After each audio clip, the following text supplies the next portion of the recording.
Welcome to Your Inner Advocate, a podcast by Kimen Petersen, formerly Conversations with Kimen. This podcast is a space for inspiration, soulful insights, and meaningful life lessons. Your host, Kimen Petersen, draws from personal stories and powerful conversations with remarkable people to help illuminate your path. These episodes reflect his lived experiences and thoughtful perspectives, all aimed at encouraging you to live life with greater authenticity, joy, and ease. Your Inner Advocate is here to help you tune in, trust your inner wisdom, and move through life with more clarity, flow, and fulfillment. Today, we're going to explore a question that can change everything. What if we are perfect in our imperfections? Today, I'll share stories about athletes. I'll share my story. And I'll try to help you see how the things we think are wrong or broken in us might actually be exactly what makes us right for our purpose. Because remember, you have to feel what you feel when you're feeling it. You have to feel your way all the way through it, right to the end.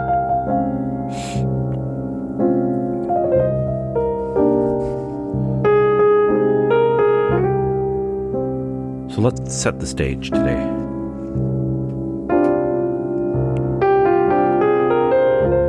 Here's an idea. If you've heard some of my podcasts, you'll hear this saying sometimes, or maybe you've heard it somewhere else. What we resist persists. What we fight,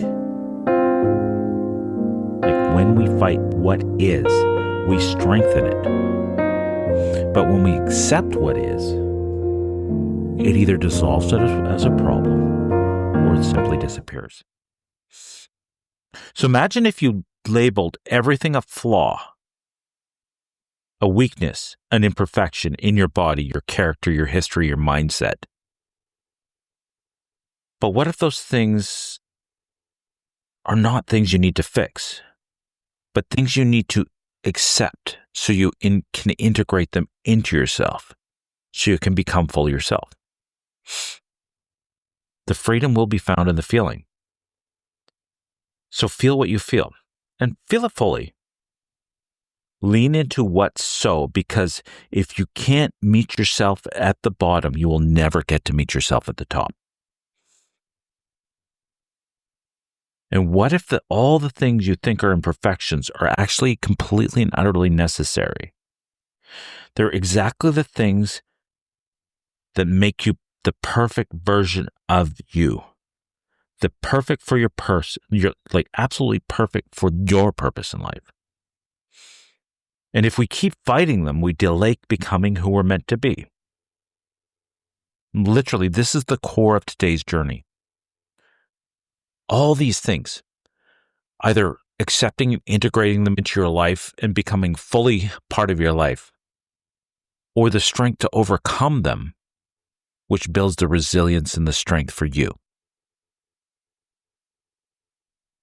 But it all comes down to everything is absolutely necessary and everything's absolutely on purpose. Like it's intentional and it's on the purpose of your life. So let's talk about imperfections in sports and some surprising things I learned over the years.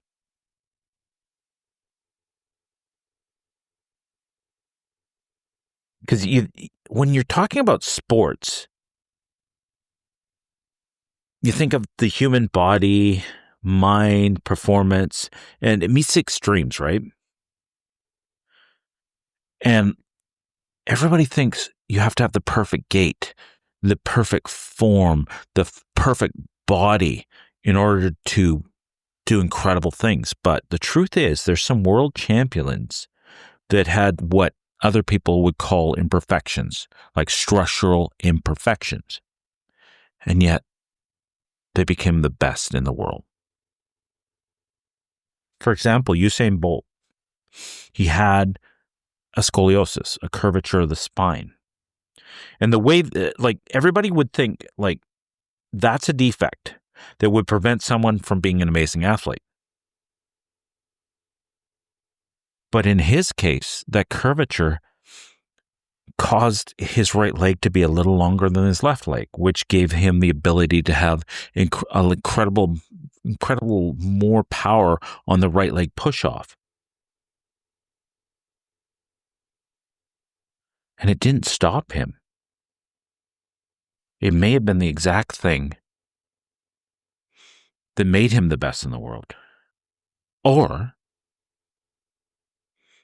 it may have pushed him to prove himself harder. Because there's two ways of looking at it. I mean, maybe structurally it gave him an advantage. Or maybe the fact that somebody along the way said, you'll never be amazing because of this, he said, you just watch me.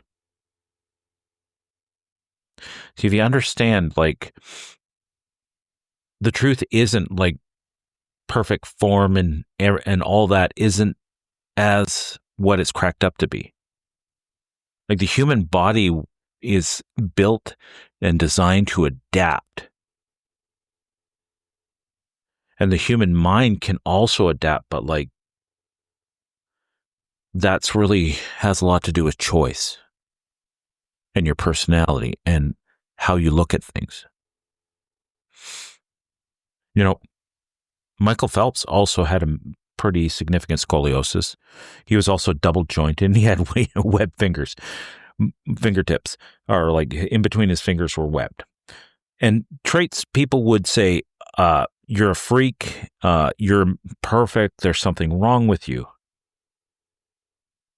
But it's very possible that those are the exact things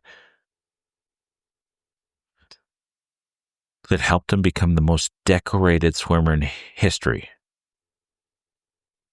It's either those things physically caused him to be better, or in the overcoming of having these things, in the choice, because you have the choice every day to say, this is the reason I can't, or this is the reason I can. Like sometimes people will hear somebody say, you'll never make it as this. And you'll be like, oh yeah, watch me. Or, oh, they're right. So I'll quit. Here's a couple more. There's somebody named Rudy Garcia Tolson. Born with club feet, webbed fingers, cleft palate, and other conditions. And he became Paralympic champion. Think about that, right? What about the human beings in the Paralympics that have been through so many things, and yet they rise?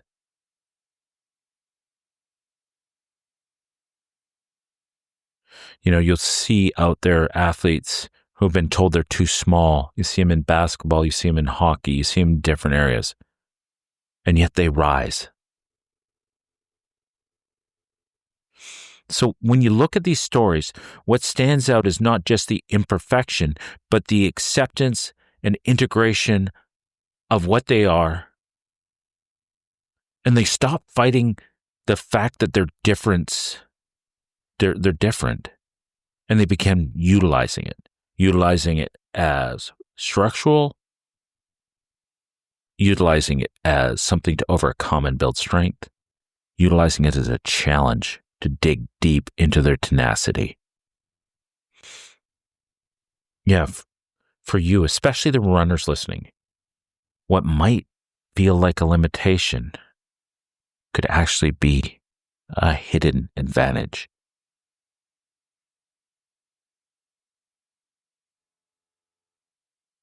Freedom will be found in the feeling. Feel your history, your body, your difference. Don't fight it. Accept it. It's the only way to unlock its power.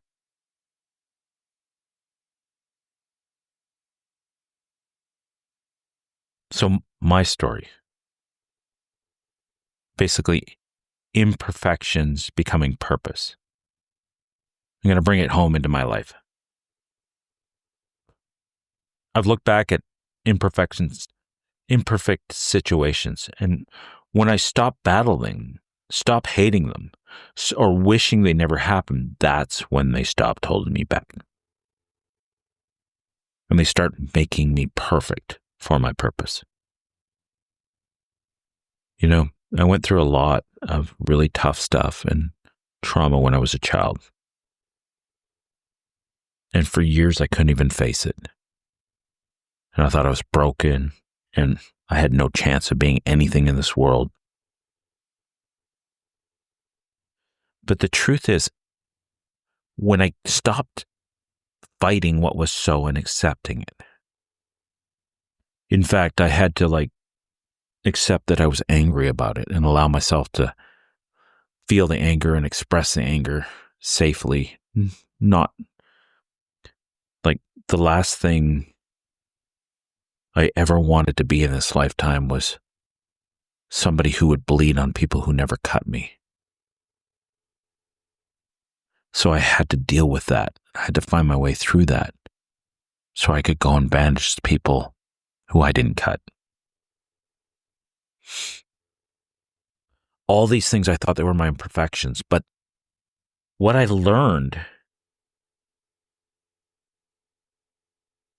was the reason I could understand, I had empathy, that I could feel what other people were going through because I recognized it because I went through it for years and years and years.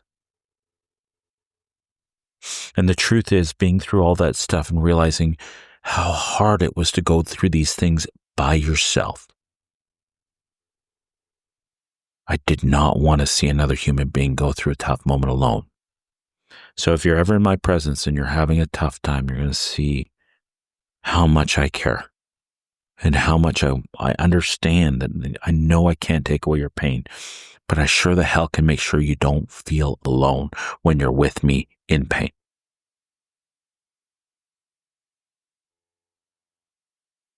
One of the other things that I found really interesting is I was always an introvert. And I fought it. I believed I was supposed to be around people. Everybody's supposed to hang out with people. But I felt something was wrong with me because I really didn't always like to be around people. They were draining. People were always trying to pull energy in conversations. People just seemed to be nasty to each other. But because I thought I was supposed to be around people, I would force myself into these situations. And I just feel uncomfortable. And it would enhance this idea that people don't like me and I don't fit in. I'm not good enough. I'm not special. And I struggled with this for years and years and years. And then at one point in my life, and I can't remember exactly how this happened, I finally accepted that this is who I am. I've accepted that I don't need people, that I'm okay being alone. And it had this interesting side effect. First off, I was free to hang out alone and not feel like I should have been around people but it also gave me the freedom, free to choose to be with people when I wanted. And also free to really choose people over my natural way of being. So the people who are in my life, who I really choose to have in my life, it's not because I need them. It's because there's something so special about them that I'm willing to go past my normal nature to keep these human beings in my life. And that didn't happen until I accepted that I was okay alone. Another probably one of the biggest imperfections I thought in the time. You see, when I went to school, I couldn't spell and I couldn't read fast. And I really thought I wasn't smart. I thought I was absolutely stupid. Like, I was just like, yeah. There was a R word that I used to use against myself, which was pretty cruel. And I thought I was just stupid. And then in my 20s, around 26, one of my friends, I wrote her a birthday card, and she's like, wow, Kim, do you notice that half your letters are backwards? I'm like, no, that's just how I write. She said, are you dyslexic? And I'm like, this what? Anyway, we did some testing. It turns out I'm dyslexic. And over the years, I studied about like, what is neurodivergence? Like, what has happened? So the brain sees things differently, right? But for every neurodivergent has some advantage somewhere, right? They say that some of the kids on the autism spectrum are really amazing at coding for computers. And for me, my neurodivergence gave me this like ability to see patterns. Like I was really great at mathematics. So I had this incredible gift for seeing patterns, which really works in my practice now. And then, of course, when I realized there was a reason why I couldn't spell very well and why I couldn't read very fast and that I wasn't stupid, turns out my memory's a lot better than I thought. But the truth is the dyslexia actually gives me this gift of seeing patterns, which I kind of like.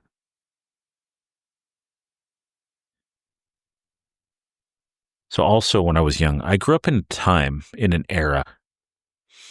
I'm pretty sure a lot of this has changed and it's still changing, which is good. But I grew up in the era of toxic masculinity. And there was a clear message. Big boys don't cry. Men are not allowed to have feelings. Real men are violent and vicious to each other. And men disrespect women in so many ways and objectify them. And all that was so far from who I was. And the truth is, it left me sitting feeling like an imperfect man. But there was no way I was going to be somebody who was violent and hurt people when I cared about people so much and wanted to help and had such deep feelings. And there was no way on earth I would ever want to disrespect women in that way. So I decided that I would be an imperfect man for the rest of my life. And yeah, I'm going to miss out on a lot of happiness and stuff like that and relationship and stuff, but like, I don't want to be a man if that's what being a man means.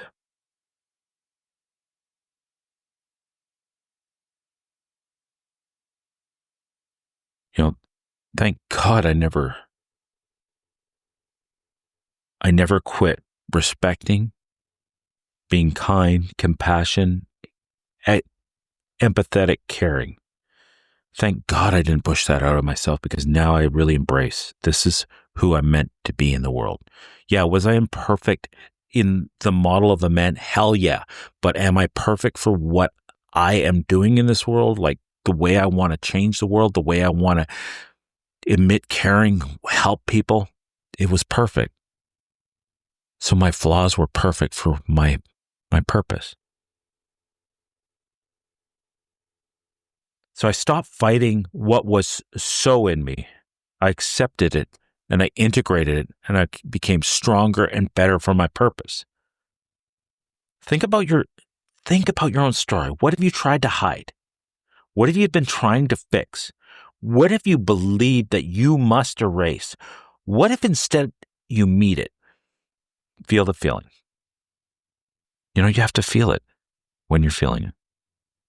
You have to feel it all the way through to the end. Because the freedom will only be found in the feeling. And honestly, if you can't meet yourself at the bottom, in the dark place, you'll never get to meet yourself at the top.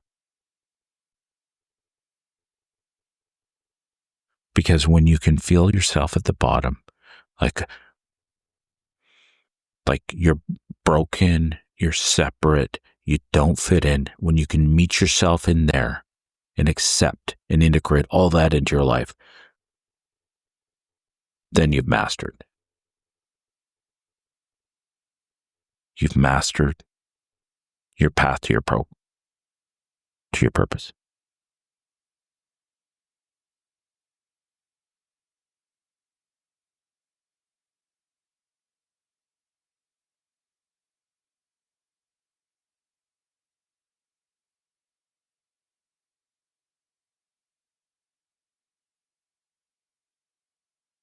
Some other stuff like imperfections. Let's explore more examples you see. For instance, consider athletes who face early health challenges, lack, disability, and still became incredibly elite. Or some that were too small, too slow, or not talented, yet they used that as fuel. What does this teach us? They say runners that peak in high school never really reach the top. So if you're imperfect at a certain point in your stage, it doesn't mean that's going to be your whole life. It just means that's where you are then.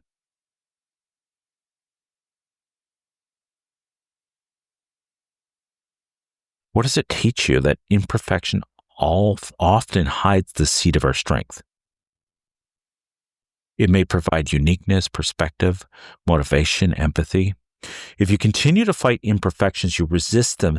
That resistance keeps them alive and active. What we resist persists, but if you accept them, integrate them, then they serve you. Maybe you have a body shape, a mindset, a history, a fault line that you've resisted. What if instead of resisting, you ask yourself, how can this be a part of the gift I bring? Let's bring it back. If you're a runner, maybe you've got an imperfect gait. Maybe you've had injuries. Maybe you started late. Maybe you think you're not ideal.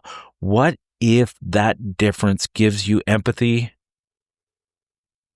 authenticity, resilience, and perspective? Things you share with others, things that differentiate you from the others, things that coaches and peers respect. In this acceptance, you release the energy spent fighting and you redirect it to owning your edge. So how do we move from fighting to acceptance? Well, here's a practice. Identify the imperfection you've been fighting. Write it down. Speak it aloud. This is part of me, wholly and complete. I accept this forever. It doesn't need to change. Feel what you feel when you think of it. Don't avoid the feeling. Feel the feeling, because freedom is found in the feeling. Feel it all the way through, right to the end. Ask, what if this difference has purpose? What is the gift in this? Decide, I will integrate this. I will allow this part of me to be who I am. Act. Let this part show up in your life, in your sport, in your training, in your leadership, in your relationships.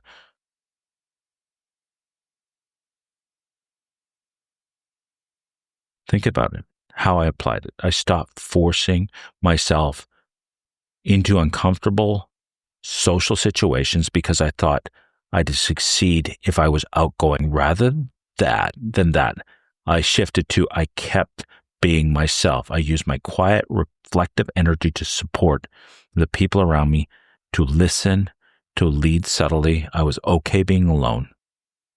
And I found the imperfection was an asset. And then I was free to be around people. No, if you can't meet yourself on the bottom, you're never going to get to meet yourself on top.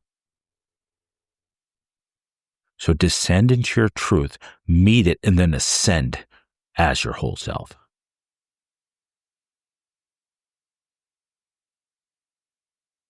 What if everything that seems wrong is by design? What if everything is on purpose?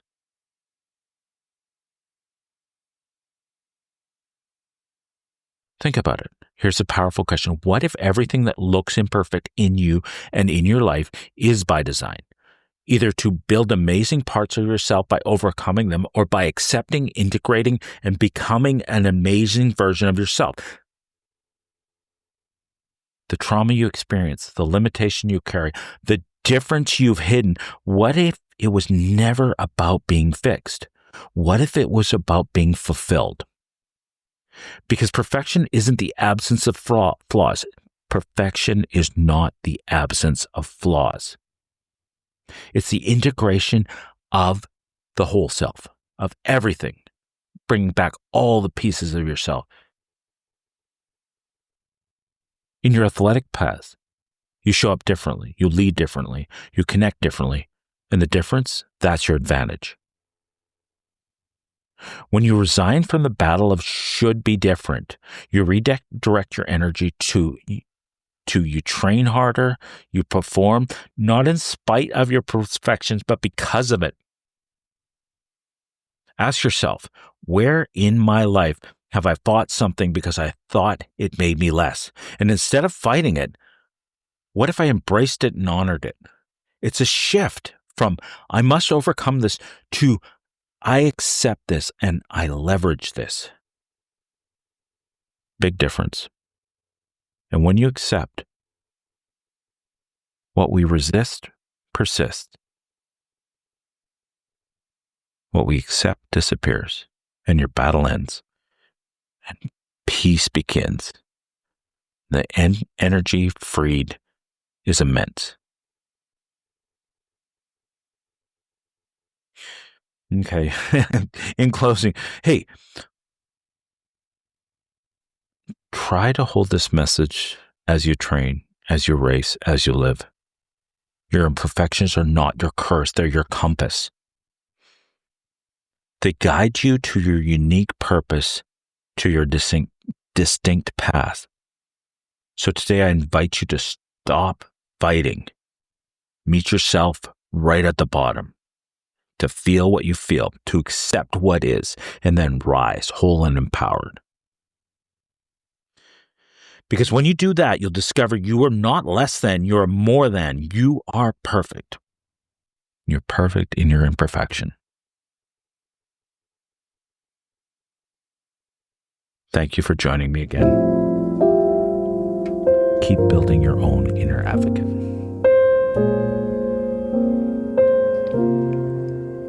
Thank you for listening to this episode of Your Inner Advocate, a podcast by Kimen Petersen, formerly Conversations with Kimen. If you found value in today's episode, please follow, like, and share the podcast with someone who you think may benefit from it. You can listen on Apple Podcasts, Spotify, Podbean, and connect on Instagram at your_inner_advocate. Until next time, keep listening to and developing your inner advocate.